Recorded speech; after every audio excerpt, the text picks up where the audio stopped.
It's taken out. It's the front page of Sport. Of you course, had no idea, did you? What do you mean? I know exactly what that is. U-turn by Fiorentina as Alvaro Arbeloa comes in and is officially the man to take over from Xabi Alonso. He faced the press today and spoke about the team.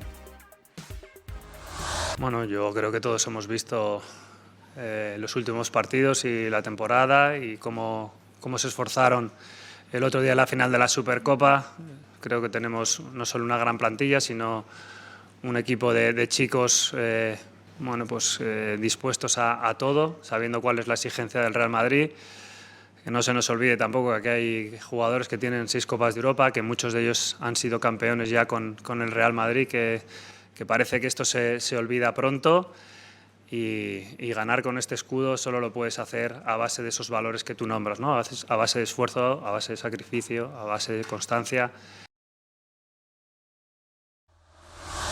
For more on this, let's welcome in Frank Leboeuf still with us, and Sid Lowe, who has marked the departure of Xabi Alonso by getting rid of his horrible beard. So at least that's one positive and for Real Madrid. And his glasses for yesterday. Sid, what's the point? Hang on, I thought the glasses were supposed to make me look clever. No, I can put them back on if you want. Rosinha, that's the only reason he got hired, they say. Anyway, right, serious stuff, Sid, what's the point? If they're not going to listen to Xabi Alonso, they're not going to listen to Carlo Ancelotti, why is this squad going to listen to Alvaro Arbeloa, who hasn't got anywhere near as much experience as those two? I suppose part of the answer to that is how much do they need to listen to him. Will his message get through to them better? Will he connect with them better? Will he ask different things of them that they're more inclined to listen to? Because you just said then, you know, they didn't listen to Xabi Alonso and they didn't listen to Carlo Ancelotti. Now, it's true that the final season of Ancelotti didn't work very well, but his previous seasons were pretty good, where he was twice European champion, or in fact 3 times if you add the 2 different spells together. So I think that's part of it. It's about a connection with them. And also, you know, these kind of decisions don't always need to be seen purely in footballing terms, but also partly in political terms, in terms of the sense of the relationship and also the sense of where it's going now. And of course, with Xabi Alonso, I think the club, or certainly the president, felt that this wasn't progressing. What? What do you think? Well, I think it just brings another level of intrigue to our La Liga coverage because, you know, Barcelona have been a great talking point. They've had great success under Hansi Flick, but they give us a story every week with this sort of bonkers high line and really entertaining football. And we thought we were going to get some great story, which we have in a negative way with Real Madrid, but we thought we were going to get this, and Sid touched on it yesterday, was this whole change of structure, which we thought we were going to get, but in hindsight was probably a bridge too far.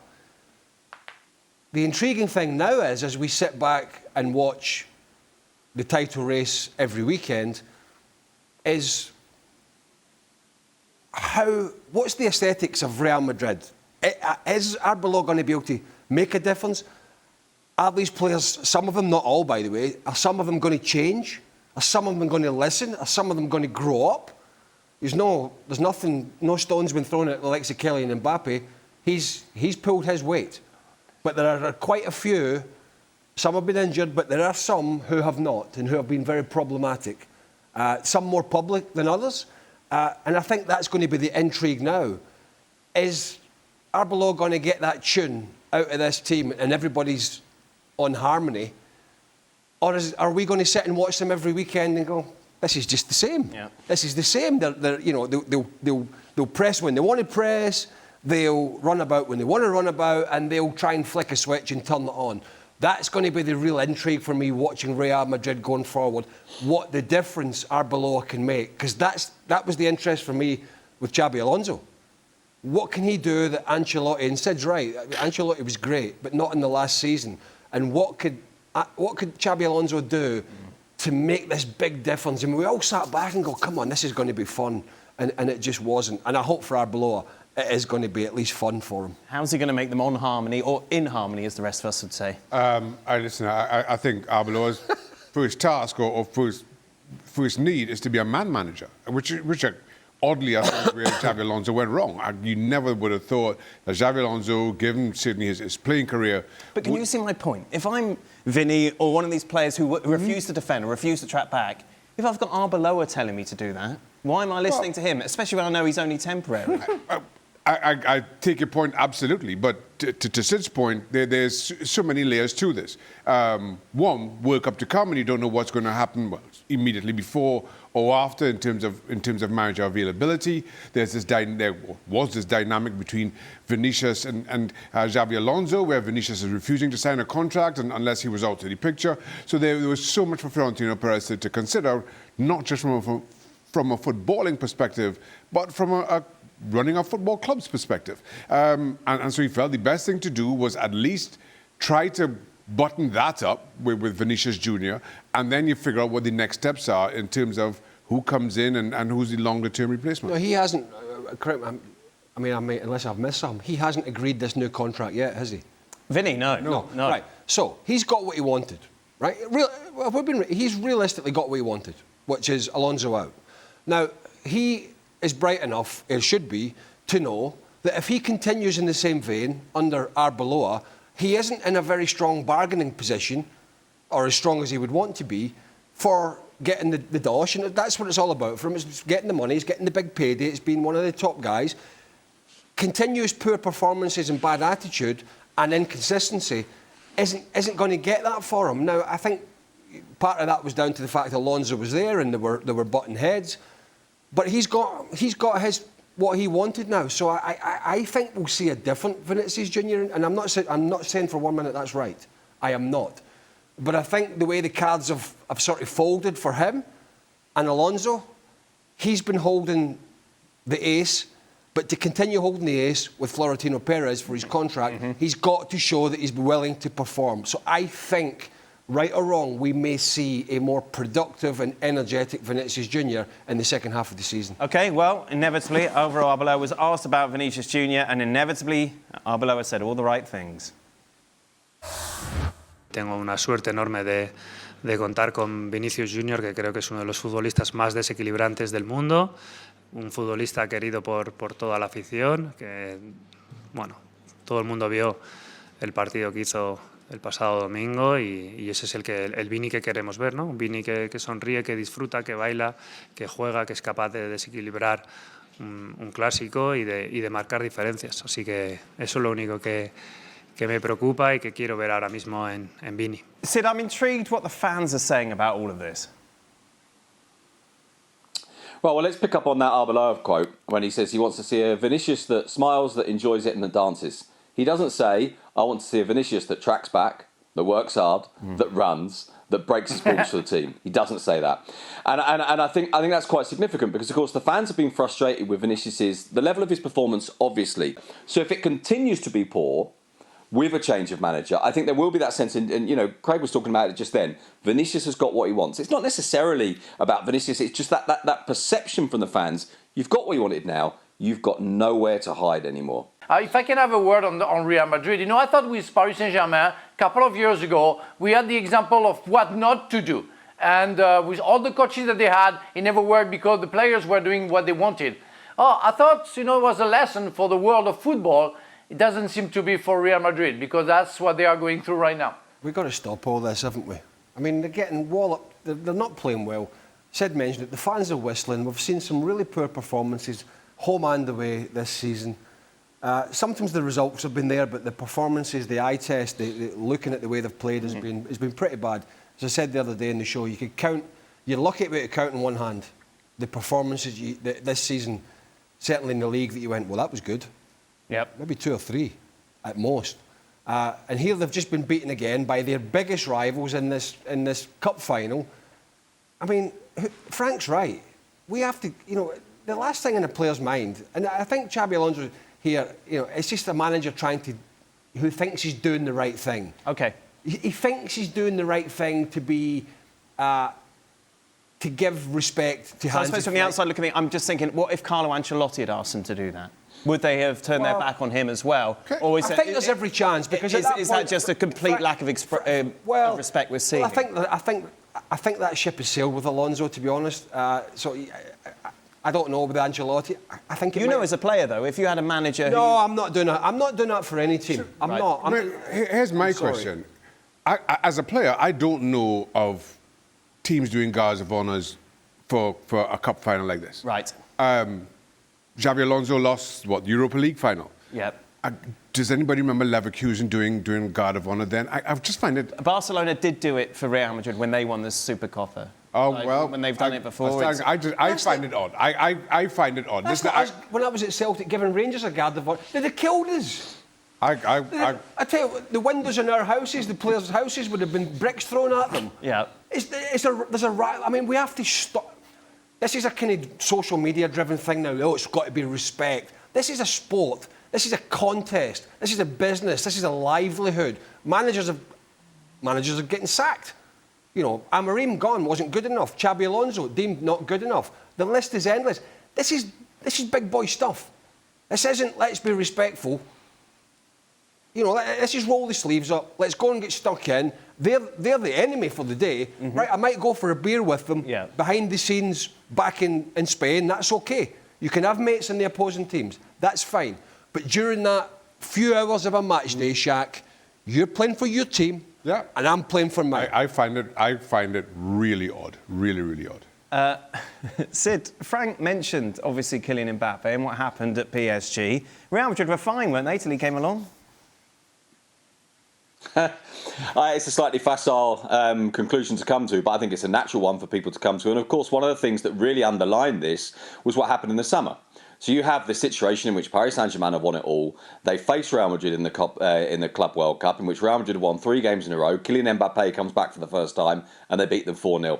And at that point, I include myself, by the way, at that point, lots of us picked up on that very famous clip of Luis Enrique talking to Kylian Mbappe and basically saying, if you don't track back, this is disastrous. Trying to get through to him and not finding a way. Now, it is a bit simplistic. It is a bit reductionist. And, of course, Kylian Mbappe has scored 29 goals this season. But it's true that that's something that people are starting to focus on now. People are starting to focus on the manager that came and went at PSG, the teammates that came and went at PSG, the failure to win the European Cup at PSG, and now the fact that he joins a European Cup winning team that then doesn't win the European Cup and the team he's just left does. Now, again, it's a bit easy, but it's very, very tempting to go down that route. Of course it is. If in doubt, blame the Frenchman, Frank. Well, you know when I was talking about that, I wasn't only blaming Kylian Mbappe. I was blaming the system and the fact that Paris Saint-Germain board allowed the players to deal. Messi, Neymar, Mbappe, and others, they were doing what they wanted. That's what I was aiming, really. And that's what I see with Real Madrid, where clearly the players, they do what they want with Ancelotti, with Alonso, and supposedly they're going to do the same with Arbeloa. I have no doubt about that. And you have to change maybe the individuals, but mostly the spirit of it. So I don't want to talk about Frenchmen or whatever. I was to talk about the togetherness of the people who don't work together, and we don't, of course, for some of them don't track back, like Vini, like him, but like it was in Paris Saint-Germain with Neymar, Messi, and Mbappe again. So they have to deal with that. Who is guilty? I think first, the board is guilty. The system around the board is guilty. The coach is guilty. And the players are guilty. So everybody is, and somebody has to find the right way to create a chemistry and a hierarchy. Well, France have done it. Mm-hmm. And that would be the argument. You know, PSG, the dynamics wasn't right. The dynamic at Real Madrid at the moment isn't right. And I don't agree with what Deschamps has done with France, but Deschamps has accepted, and if you talk to Julien Laurens or Frank, he's accepted whether we think it's right or not, and I don't. I don't think it's right that Mbappe does what he wants for France, but that's how it is. And he has to build this French team around him to make sure others are doing the dirty work. And it's been somewhat successful. They won a World Cup in 2018. They could have won one again in 2022. They're probably one of the favourites, along with Spain, to win in North America. But they've accepted, with Mbappe in the team, that they have to get the balance right in other positions. The problem at Real Madrid is not just Kylian Mbappe. And so, therefore, the dynamic and the balance is not right, because when you've got at least one more and maybe two who are looking at the Frenchman and going, yeah, I've been a bit like that myself for a couple of years, I think I'll just join in, then that's a problem elsewhere. You can maybe carry one player, a superstar. If you look at Argentina, for example, winning the World Cup, they were not the greatest side. Messi was a luxury that Scaloni knew he had to get all these people around them that were just good footballers, but working their socks off. And that was getting the balance right. And that's what Real Madrid and Arbeloa are going to have to do. Alex brought this up, of course, on yesterday's show. The majority of the Real Madrid players took to social media to show their support Xabi Alonso, to wish him good luck in the future. Jude Bellingham was one of those who didn't. He addressed that today, going, "Until now, I've let far too many of these slide about always hoping the truth will come out to light in its own time. But honestly, let me say, what a load of poo. Truly feel sorry for the people that hang on to every word of these clowns and their sources. Do not believe everything you read." That was in reference to, obviously, the fact that they picked up that he didn't go onto social media, he didn't thank Xabi Alonso, rumours that he didn't like the way the Spaniard was running the club, said. It's a weird world, isn't it? Because you can be as disingenuous as you like. Take the social media. God, when I had my liver transplant, I had people coming out saying they love me, I'd know cross the road if they saw me coming. It doesn't count, really. It's not real life, is it? And that's precisely the reason why you put the social media tweets out there, Dan, was because you wanted all these people to tell you how much they loved you, even if deep down you knew that they did not. But thanks for your love, Sid. I appreciate it. Yeah, absolutely. I mean, all these clowns that Bellingham's talking about, that's us, right? Yep. That is us. We're the bad guys in all this. Yeah. Now, for what it's worth, I should make this very, very clear at this point. Bellingham has put a tweet out now. And it actually made me think, the fact that we were kind of counting these players, ticking them off as they said something. Imagine you're one of the 3 or 4 or the 5 or 6 left who hasn't done it. And you see everyone go, oh, look, here's the list of the bad guys. You go, maybe I should put a tweet out. I didn't much like Alonso, but probably time I did. Yeah. It's like a card going around the office. You've got a sign to say happy birthday, even though you hate them, Shaq. You've got all kinds of issues here. Just kind of come to... Has Craig got a card at home? If everyone has signed the card and you haven't... Hope your liver tries to... Oh, you must hate this, Burley. This is right on your street. Well, a few managers I felt sorry for when they went, but at the end of the day, it's just, it's the world we live in now, isn't it, where everybody's looking to see who's responding to the recent sacking. Well, if he doesn't respond, he doesn't like him, and he's falling out with him, and that's just the world we live in. I wouldn't get involved in any of that stuff. Not interested. No, it's like buying everyone a present for Christmas apart from one person, Shaggy. You feel obliged. Well, once again, Dan, you just airing all your issues galore. Listen, I'm with Craig in that I don't understand a lot of this need for players, and not just in this situation, to rush to social media to apologise for a poor performance or whatever it may be. I don't get it. I would just say this is something for the new players and leave it at that. If you did not get along with Xabi Alonso, if you don't think he was getting the best out of you as a player, why go on social media and be two-faced about it? To tick a box, to tick somebody else's box at that, I don't get it. We talked about this yesterday a little bit. I mean, I don't know how much, whether I'm summarising this wrong, Sid. Alonso clearly wouldn't have wanted the job to go badly. That's just a ridiculous thought. Of course not. Nobody wants that to happen. But knowing what he knows now and over the last few months, do you think he is somewhat probably going to be pleased in the sense that, okay, it didn't work out, but I'm out of this scenario and I'm away from this and I can go and just take stock again? 100%. I think there will be hurt pride. I think there will be disappointment at how it's ended. I think he will feel that this was an opportunity maybe lost. But I think right now the feeling will be, better off out. And also with the assuredness and the certainty that there will be other clubs who want him now. That clubs will look at what he did in Germany and that will eclipse what's happened in this brief spell at Real Madrid. That clubs all the way through the Premier League, the best 4 or 5 clubs in the Premier League, will all be thinking, this is someone on the market that we would very much like to have here. So, in that sense, absolutely, 100%. Frank, I'll give you the last word on everything. What would you like to use it on? Do you know what, for the next coach, I don't know for Arbeloa how long it's going to last, but for the next coach in Real Madrid, they have to ask a question before signing. Can I ask Mbappe and Vinicius Junior and Jude Bellingham to track back? Is that possible? And if they don't do that, can I put them on the bench or I will be sacked? That will be the next crucial question, because otherwise it will never work. And as I took the example of Paris Saint-Germain, we have the certainty that if not everybody is working, that doesn't work.